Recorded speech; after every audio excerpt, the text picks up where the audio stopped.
사실 이쪽은 이제 남판교 지역 같은 경우에는 사실 뭐 요충지죠.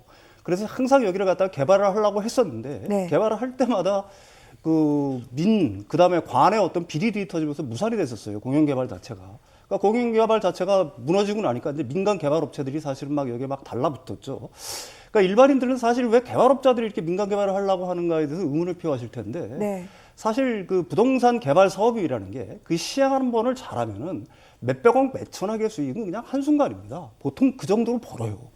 믿기지가 않겠지만은 보통이 그 정도라고요? 예, 보통 그렇습니다. 웬만한 규모의 아주 요충지의 어떤 개발 사업을 하나 하게 되면은 네. 이 사람들은 억이라는 걸 갖다 개로 표현하는데 뭐 500개를 벌었다.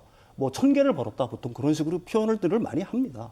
원래 이 지역은 그렇게 이제 요충지니까 사실 개발 이익이 이제 많은 남을 거라는 생각하에 민간 개발업자들이 엄청나게 뛰어들었겠죠. 근데 이제 여기서 성남시가 이제 개입을 해서 네. 사실은 아까 말씀하셨듯이 결합개발 방식이라는 방식을 채택을 합니다. 그래서 이제 그 개발 이익을 갖다가 민간이 온전히 갖는 것도 아니고 성남시, 즉 공공의 일정 부분을 갖다가 환수하는 어떤 그런 어떤 그 네. 핵심적인 내용을 갖고 이제 계약을 한 건데 이제 문제는 사실 거기에 있죠. 이걸 계약을 할 당시, 그러니까 2015년 당시만 하더라도 곰곰이 돌이켜 보면은 부동산 시황이 그렇게 썩 좋지가 않을 때였었어요. 그러니까 뭐 2014년, 2015년 정도에는 뭐 빚내서 집사를 할 정도로 부동산 전망이 그렇게 밝지가 않았는데 그 성남시가 그 하는 이제 성남의 뜰이라는 그 네. 이제 어떻게 보게 되면 시행 주관사가 되겠죠. 이렇게 성남의 뜰에서 왜 성남도시개발공사가 그럼 이걸 정권을 갖고 있는 어떤 의결권을 갖지 않았느냐. 이게 문제가 되는 게 지금 이제 문제가 되고 있지 않습니까? 그런데 그 당시만 해도 이제 우선주를 갖다가 가진 이유는 뭐냐면 제가 생각하기에는 일단 5,500억 원을 갖다가 받기로 했었으니까 개발 이익 중에서. 그 중에 이제 우선주라는 건 먼저 이익이 나면은 제일 먼저 받게 되는 거니까 네. 그걸 조건으로 해서 이제 의결권 같은 경우 그러니까 보통주를 갖는 어떤 의결권을 갖다 포기하는 대신에 이런 어떤 개발 이익을 먼저 확보하려는 수단으로 이렇게 한 것 같아요. 근데 내가 이제 이 어떤 개발 계획, 그 다음에 이런 식의 어떤 시스템에서 한 가지 문제가 되는 건 뭐냐면은 네. 사후에 만약에 부동산 시장이 좋아졌을 때는 엄청난 개발 이익이 생길 걸 뻔할 거 아니겠습니까? 그렇게 됐을 때는 그걸 갖다 미리 시뮬레이션을 해서 네. 그럴 경우에 그렇게 엄청나게 많은 개발 이익이 발생을 했을 때 그게 소수에 돌아가지 않고 좀 더 공공의 이익으로 편될 수 있는 방안은 없었느냐 이런 방안을 왜 찾지 않았느냐 네. 그래서 그런 것들이 지금 문제가 되고 있는 거고요. 그게 오히려 이번 계약에 이번 어떤 그 대장동 개발 네. 계획에 어떤 문제가 아니었나 핵심적인 문제가 아니었나 이렇게 생각을 합니다. 그렇군요. 공공이익의 환수라는 차원에 있어서는 이재명 지사의 말이 맞긴 한데 지나치게 민간에게 또 상당한 이익이 간 부분에 대해서 공공이 더 환수할 수 있는 장치가 마련됐어야 됐다. 이 부분을 말씀을 해주셨습니다.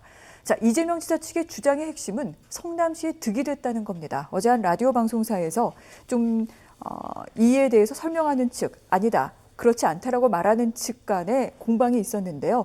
송평수 이재명 캠프 대변인 변호사입니다. 민관이 100% 가져가는 그 막대한 수익의 절반을 성남 시민의 품으로 되돌려준 것이다 라고 얘기를 했는데 김경률 회계사가 설명을 했습니다. 성남시가 5,500억 환수한 건 맞다. 그런데 그 실체는 1,800억 원을 이제 배당 이익으로 갖고 왔고요. 나머지 3,700억에 대해서 도로, 공원, 터널 등등이다. 민간 사업이라면 성남시가 깔아주지 않았으면은 민간 사업자들이 깔아야 되는 건데 이걸 가져왔다고 표현하는 것은 말이 안 된다라고 얘기를 했습니다. 교수님, 예. 이 김 회계사의 주장이 맞는 겁니까? 어떻게 우리가 이해를 해야 되는 건가요? 저는 뭐 이렇게 김 회계사님이 설명을 좀 했는데 네. 좀 이게 이재명 측에서 좀 하는 게 좀 억지 좀 주장은 있습니다. 네. 먼저 이제 성남시에 이제 배당했는 거 한 1,800억 정도는 이제 분양대금을 먼저 가져갔지만 네. 3,700억 이거는 이제 분양자들이 우리가 아파트를 분양받게 되면 네. 도로와 공원이라든지 학교 용지에 대해서 개인들이 다 부담하게 되는 겁니다. 네. 이미 우리가 아파트에 사게 되면 아파트 주변의 도로라든지 길 같은 것이 자기 분양 대금에 다 포함되어 있는 거죠. 그렇죠. 그러니까 네. 이제 실질적으로 우리 분양자들이 대금을 납부한 것이다. 저도 이제 이게 성남 대장주의 가장 큰 핵심 문제는 뭔가 하면 3억을 투자하고 4,400억이나 돈을 이익을 남겼다는 겁니다. 수익률로 따지면 한 1,100배 정도 되거든요. 네. 그러니까 너무 과도한 수익을 좀 냈다. 저는 이제 이것이 가장 큰 문제이고 또 이제 이게 정치적인 좀 문제로 좀 간단히 본다 그러면 민주당에서는 정권을 또 연장해야 되는 입장에 놓여 있고, 항상 민주당에서는 경상도에서 표를 한 30% 가져올 수 있는 사람, 경상도의 후보를 좀 원하는 거죠. 이제 과거에 이제 김대중 대통령은 충청도와 이제 합작을 해서 압도적인 선거를 이겼었고, 그 다음에 노무현 대통령은 이제 경상도에서 한 30% 표를 가져왔습니다. 문재인 대통령도 마찬가지고. 그러니까 이재명 지사는 경상도 안동 출신이고, 그래서 이제 경상도 쪽에 이제 지분을 항상 민주당에서는 경상도에서 표를 좀 가져올 수 있고, 그다음에 호남에서 표를 다 가져올 수 있는 후보, 그다음에 충청도에서 한 반 정도의 표를 가져올 수 있다 그러면 다시 정권이 연장될 수 있다. 그래서 이제 이러한 성남시의 대장지구 문제라도 이게 문제가 좀 지적은 될 수 있지만 이게 대통령 후보로서 큰 문제가 아니다. 이런 일을 주장하고 있는 거죠. 그렇지만 이제 국민의힘 입장에서는 이것이 큰 문제다. 과거에 대법원에서 무죄 판결까지 받았지만 우리가 좀 더 들여다보지 못했기 때문에 좀 더 철저한 수사가 필요하다. 이렇게 주장하고 있는 것이다. 그래서 저는 이게 아마 지금 핵심적인 문제는 SK 정권에서 투자했던 그 사모펀드의 주인이 과연 누구이냐. 이것은 이제 법원에서 영장을 발부해서 사실로 확인해 준다 그러면 굉장히 명확하고 클리어하게 될 것이다. 뭐 지금 이재명 지사 쪽에서도 그러면 경찰에 고발하고 수사를 빨리 해라 이렇게 얘기하고 있는 입장이거든요. 그래서 법원에서 이거는 영장을 발부해서 정확한 수사로 한다 그러면 법과 원칙대로 우리가 수사하고 판결한다 그러면 제일 깨끗하게 클리어될 수 있다 이렇게 또 정리할 수 있습니다. 네. 자, 그러면 지금은 그 바로 교수님께서 말씀하신 소수의 사람들이 너무 큰 이익을 가져간 그 부분을 보도록 하겠습니다. 두 가지로 나눌 수가 있습니다. 이 특수법인에서 1% 정도 지분을 소유하고 있는 곳이 자산관리회사 화천대유입니다. 그리고 6%가 SK증권의 신탁자들인데 이들이 3억 5천만 원을 투자했고요. 4,400억.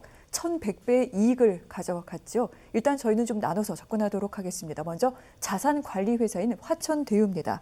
여기가 사실은 전체 지분에서 1%만 보유하고 있는 곳입니다. 그런데 굉장히 좀 5천만 원짜리 소규모 회사인데 이 SPC의 시행사 업무 전체를 거의 도맡았다 이런 얘기가 전해지고 있습니다.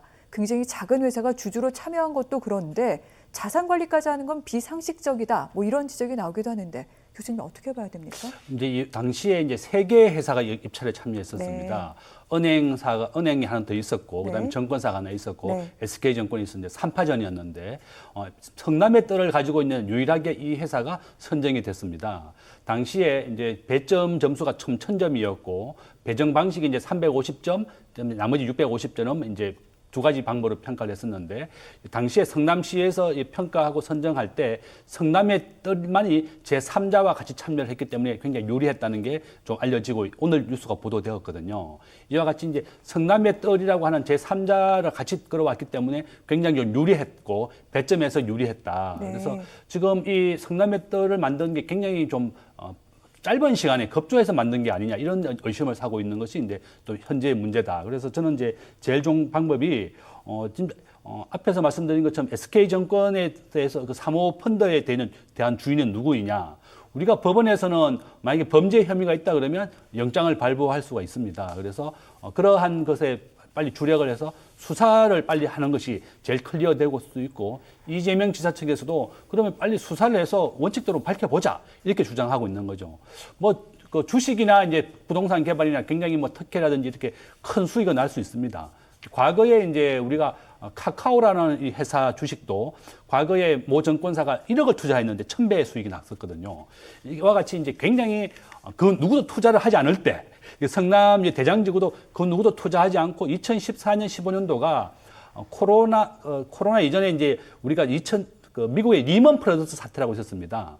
리먼 사태 때 미국이 달러를 환수하는 테이퍼링을 지금도 올 연말에 한다고 하지만 2010년도에 똑같은 리먼 사태 때 미국이 테이퍼링을 실시하면서 전 세계 달러가 미국으로 환수되면서 우리나라의 환율이 1,600원까지 갔을 때가 바로 이때입니다. 그러니까 부동산 가격도 당시에 30% 하락을 했었고 용인의 집값은 그때 50% 하락을 했었어요. 당시에 생생하게 기억나는 게 집값에 분양받은 가격의 50%까지 하락을 했다. 이랬던데 바로 그 시점이다. 그래서 아마 그 당시의 시점과 여러 가지 상황을 좀 정확히 둘러봐야 되겠지만 그 2015년도는 부동산이 폭락하고 굉장히 어려운 시기였다. 그런 것을 다 복합적으로 감안해야지 우리가 정확히 상황을 판단할 수 있다. 이렇게 얘기할 수 있습니다. 그렇군요. 저희가 지금 너무 숫자에만 천착할 것이 아니라 그 당시 시대적인 배경도 봐야 된다라고 말씀을 하셨습니다. 그런데 언론에서 지적하고 있는 지점이 하나가 더 있습니다. 그 배당 수익 외에 사실은 이 화천대유라는 곳이 수익만 받은 것이 배당 수익만 받은 것이 아니라 본인들이 직접 시행을 했다고 합니다.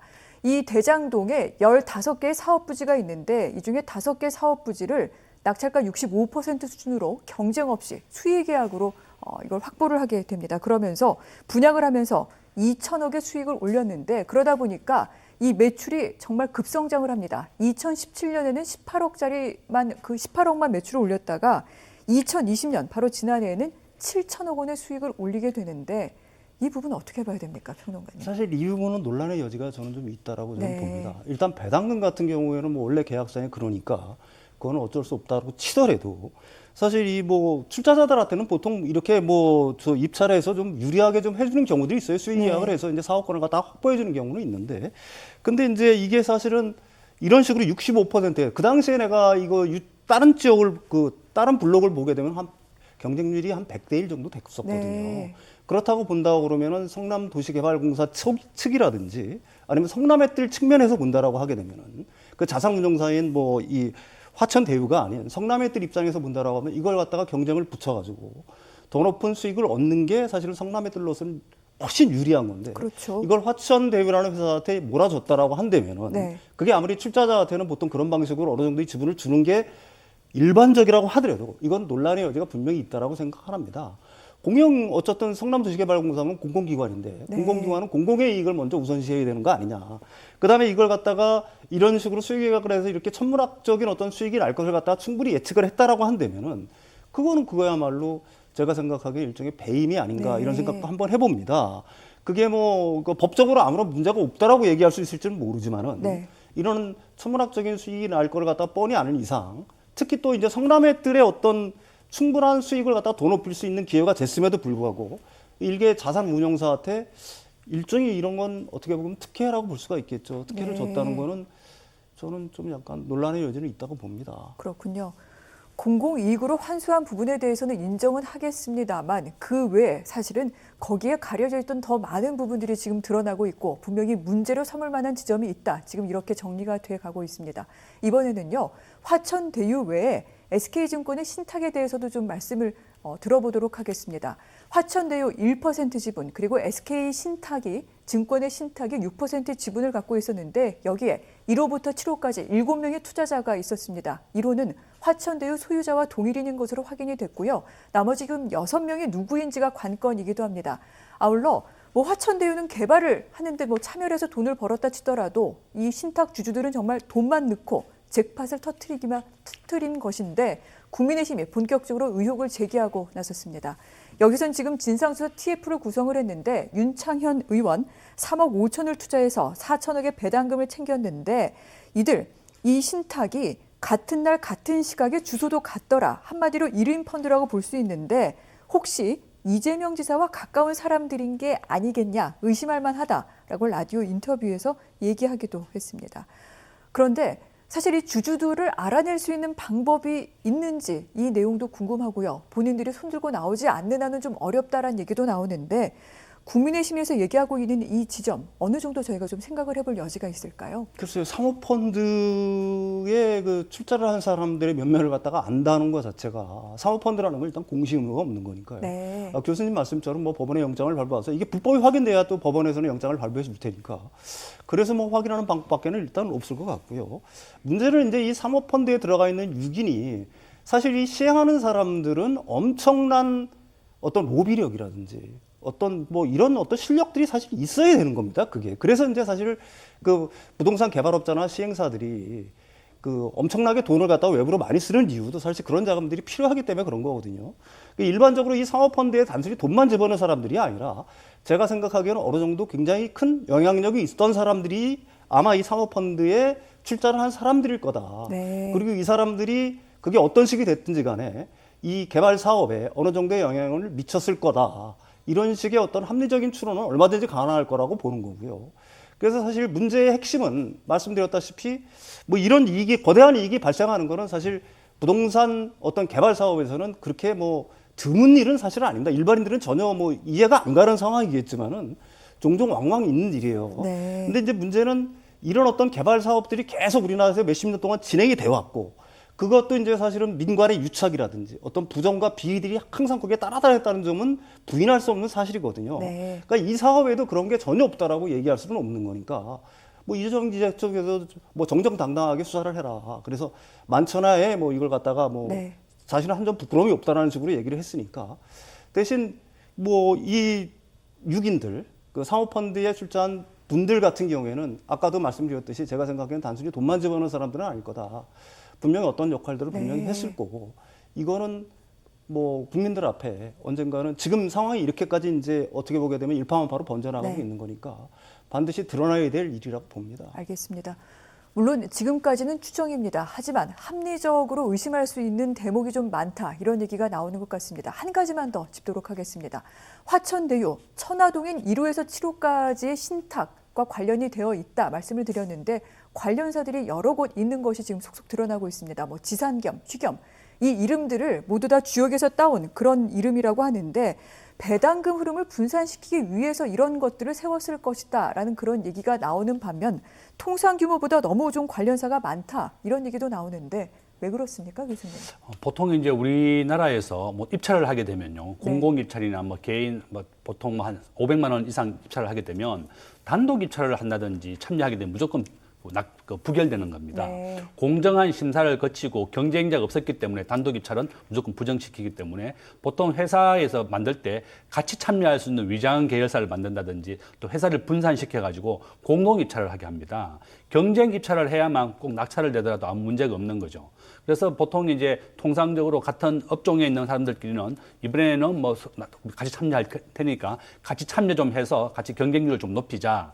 뭐 일단 서로서로 이건 담합이라든지 문제가 생기는 이유는 바로 이런 거다. 그러니까 이제 여기는 지금 현재 분산시키는 이유가 한쪽에만 배당을 많이 되는 것도 당연히 문제가 될 것이고 두 번째는 배당이라든지 입찰이라든지 여러 가지 이유 때문에 회사를 분산하고 나누어 놔야지 자기들이 좀 덜 지적을 받는 거죠. 봐라, 이 회사는 네. 단독 입찰이 아니라 경쟁 입찰에 참여했었고 여러 개의 회사가 배당을 같이 받았다. 당연히 분산했을 때는 당연히 그만큼 이율이 나눠지는 거기 때문에 그렇다. 그래서 굉장히 합리적 의심을 할 만하죠. 같은 시기에 회사를 만들었고 같은 장소라든지 같은 주소다. 네. 뭐 지금 현재 뭐 이재명 지사 쪽에서는 그럼 곽상도 의원 아들한테 또 물어봐라 이런 얘기까지 했었거든요. 또 곽상도 의원은 야, 우리 아들은 7년간 근무했지만 한 달 월급 250만 원밖에 안 받았다. 너무 억울하다 이런 얘기를 하고 있습니다. 결론은 우리가 가장 명백하게 우리 알 수 있는 방법은 네. 법원의 영장을 통해서 이 소유주가 6명이 누구인지 법과 원칙대로 수사를 해야 되겠고 공정한 판결을 받는 것이 제일 빠르고 클리어 될 수 있다. 문제가 해결될 수 있다. 이렇게 볼 수 있죠.